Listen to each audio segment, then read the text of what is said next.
Day 262 of the war in Gaza, and the intense phase of fighting in Gaza is winding down.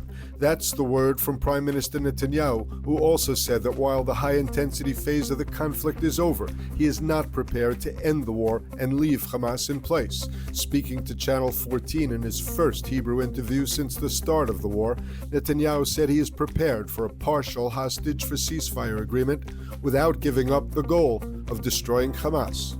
On the ground, IDF troops raided and demolished a Hamas training complex in the Tel Sultan neighborhood of Rafah in southern Gaza. The so-called Abu Said outpost belongs to Hamas's Tel Sultan battalion, and it was captured by the 401st Armored Brigade. The IDF said troops at the base located the office of the Tel Sultan battalion commander Mahmoud Hamdan, as well as a weapons depot and several tunnel shafts. IDF tanks reportedly approached the nearby humanitarian zone of Al-Mawasi. The raid comes as the IDF carried out dozens of airstrikes on terrorist infrastructure in the Gaza Strip over the past 24 hours. There is still hope for a diplomatic solution to end the conflict with Hezbollah in the north without all-out war.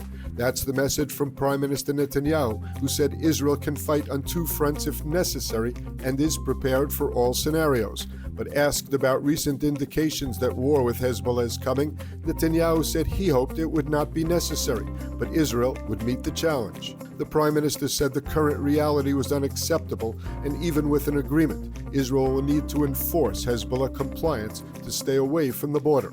Meanwhile, the cross-border strikes are continuing. An IDF soldier was seriously hurt as Hezbollah fired a swarm of attack drones. IDF fighter jets struck a building and an observation post used by Hezbollah in southern Lebanon's Kafr Kila.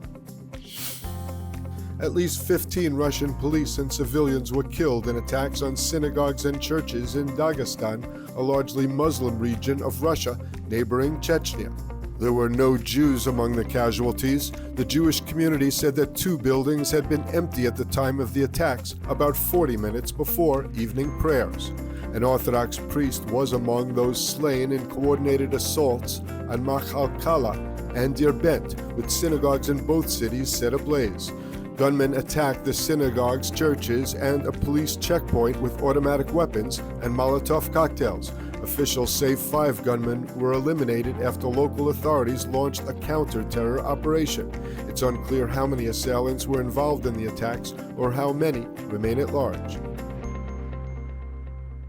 Experience the power of truth with ILTV News. If you're looking for quality content and captivating visuals, join our news community and become an integral part of our team as we embark on a mission to unveil the real Israel, dismantling the web of lies and misinformation that surround reporting on Israel.